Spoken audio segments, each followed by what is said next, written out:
오징어 실체를 200g 준비해주세요. 200g은 손으로 잡았을 때 2뭉치 정도 되는 양입니다. 오징어 실체는 그냥 먹어도 감칠맛이 있고 짭짤하니까 따로 양념을 많이 해서 만들진 않을 겁니다. 이제 가위를 이용해서 먹기 좋은 크기로 잘라주세요. 손가락 길이 정도로 잘라주시면 됩니다.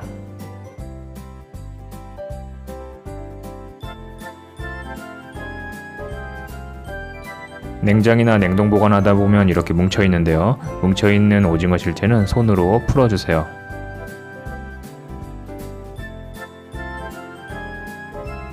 이제 여기다 식용유 3스푼을 넣어주시는데요.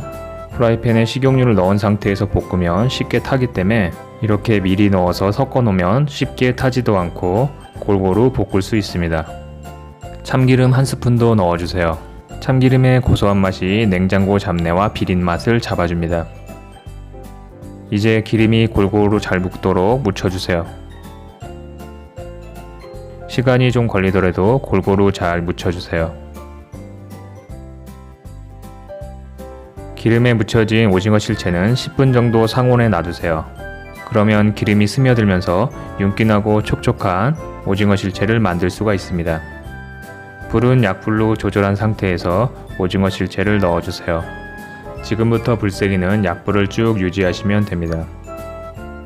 바닥이 타지 않도록 젓가락으로 잘 저어가면서 볶아주세요.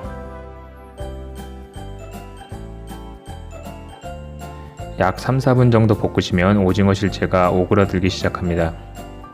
이때 간장은 반 스푼만 넣어주세요. 한 군데 뭉치지 않도록 골고루 뿌려주세요. 오징어 실체 자체에 간이 되어 있기 때문에 짠맛이 싫으신 분들은 안 넣으셔도 됩니다. 간장을 넣음으로써 간장의 감칠맛과 향을 입혀주는 겁니다. 이제 간장이 잘 섞이도록 저어가면서 볶아주세요.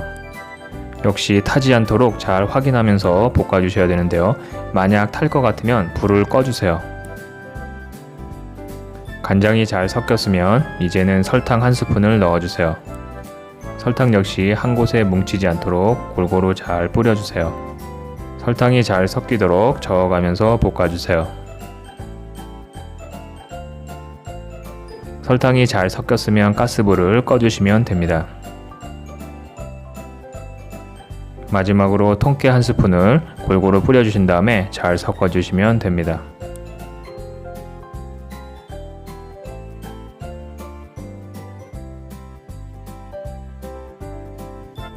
달콤 짭조름한 밥 반찬 오징어 실체가 완성됐습니다. 밑반찬을 만들 때 빠질 수 없는 반찬 중에 하나 오징어 실체. 짭조름한 감칠맛과 달콤함이 합쳐진 진정한 밥도둑 오징어 실체. 이제 타지 않으면서 부드럽고 윤기나게 오징어 실체를 만들어 보세요. 그럼 시청해 주셔서 감사합니다.